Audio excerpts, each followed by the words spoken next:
Coba deh bayangin, ada satu bahasa yang dipahami sama semua orang dimanapun mereka berada. Bahasa yang sama buat ngejelasin resep kue, sekaligus buat meluncurkan roket. Nah, hari ini kita bakal ngobrolin soal bahasa universal itu, pengukuran. Ini adalah cara kita menerjemahkan dunia di sekitar kita, dari yang paling kecil sampai yang paling besar. Yuk kita mulai. Kalian pernah nggak ngikutin resep yang bilang, tambahkan sejumput garam?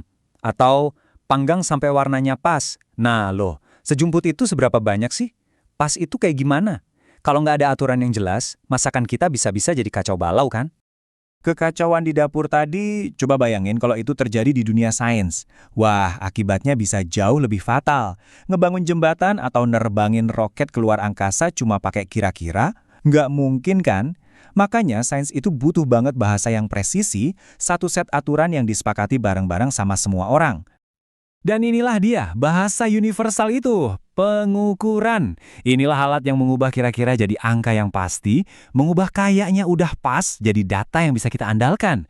Pengukuran ngasih kita cara yang objektif dan konsisten buat paham sama dunia di sekitar kita. Gini, di dalam bahasa pengukuran ini ada dua jenis kata utama. Di satu sisi ada yang namanya besaran pokok.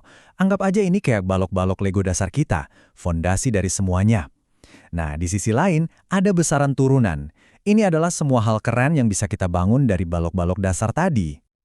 Oke, sekarang kita fokus dulu ke fondasinya ya. Ada 7 besaran pokok yang jadi dasar dari hampir semua pengukuran fisika.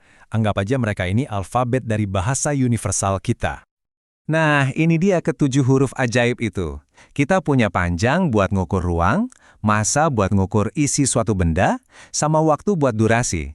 Terus ada suhu buat panas dingin, kuat arus buat listrik, intensitas cahaya buat terang gelap, dan jumlah zat buat ngitung partikel. Cuma 7 ini. Masing-masing itu murni, berdiri sendiri dan nggak bisa dipecah-pecah lagi. Coba deh pikirin, cuma dengan 7 pondasi ini, kita bisa ngejelasin hal-hal yang beda banget, kayak kecepatan mobil, energi dari matahari, atau bahkan jumlah atom di setetes air. Kekuatan sesungguhnya baru muncul pas kita mulai gabungin mereka. Nah, sekarang bagian serunya nih. Yuk kita lihat gimana caranya main Lego dengan balok-balok dasar tadi.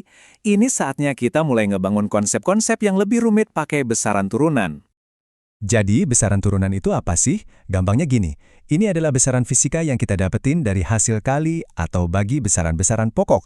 Kalau besaran pokok tadi itu huruf, nah besaran turunan ini kata-katanya. Kita ambil contoh paling gampang ya, luas. Gimana cara dapetinnya? Kita ambil huruf panjang, terus kita kalikan lagi sama huruf panjang.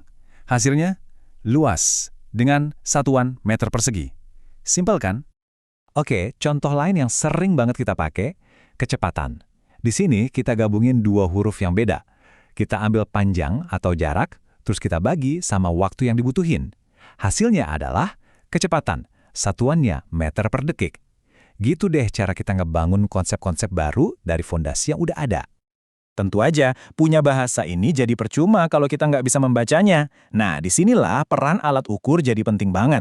Alat-alat inilah yang jadi mata dan telinga kita di dunia fisika. Kita mulai dari yang paling gampang kita bayangin ya, yaitu panjang. Sederhananya, ini adalah jarak antara dua titik. Satuan standar internasionalnya adalah meter. Nah, buat ngukur panjang, kita punya beberapa senjata nih. Ada penggaris yang biasa kita pakai sehari-hari, ada jangka sorong buat yang butuh lebih teliti, sampai mikrometer skrup buat ngukur sesuatu yang tipis banget. Lanjut, kita punya massa. Ini pada dasarnya adalah ukuran seberapa banyak sih materi atau isi dalam suatu benda. Satuan internasionalnya adalah kilogram. Buat ngukur massa, alatnya juga macam-macam. Ada neraca satu lengan yang klasik banget, neraca Ohaus yang sering ada di lab, sampai timbangan digital yang praktis kita temui di mana-mana. Terus, ada waktu. Ini adalah pengukuran durasi atau selang antara satu kejadian ke kejadian lainnya.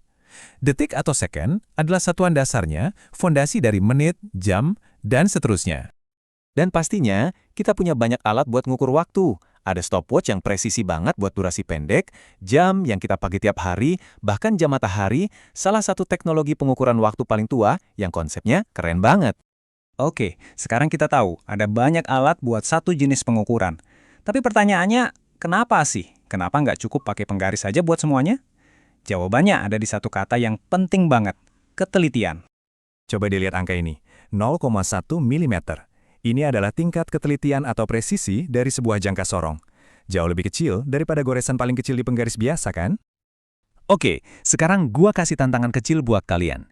Kalau kalian harus ngukur tebalnya satu keping koin, alat mana yang bakal kalian pakai? Penggaris biasa atau alat yang lebih canggih? Nah, ini dia bedanya. Kalau pakai penggaris, kita mungkin cuma bisa bilang, kira-kira 1,5 milimeter lah. Tapi lihat deh kalau pakai micrometer screw. Angkanya jelas, 1,52 milimeter. Angka 2 di belakang itu yang nggak kelihatan di penggaris adalah perbedaan antara kira-kira dan pasti. Jadi, intinya apa? Semakin tinggi ketelitiannya, semakin akurat juga kita melihat dunia ini apa adanya. Memilih alat yang tepat itu bukan cuma soal teknis, tapi soal seberapa dekat kita mau melihat sebuah kebenaran. Nah, sekarang kalian udah kenal sama alfabet dan beberapa kata dari bahasa universal fisika. Kalian tahu cara bacanya pakai alat yang tepat dan paham kenapa ketelitian itu penting banget. Jadi pertanyaan gue simple, apa nih yang mau kalian ukur pertama kali?